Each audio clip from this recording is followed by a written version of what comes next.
Hi! In front of me is TOSCIDO P101, and today I would like to show you how you can check a password saved in Google Passwords Manager.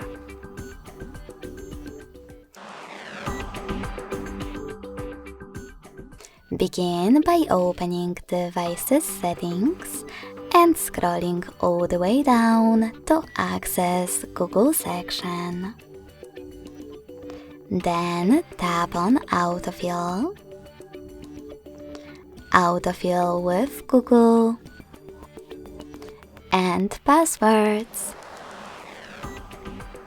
Finally, just tap on one of your passwords that you wish to check and enter your current login method.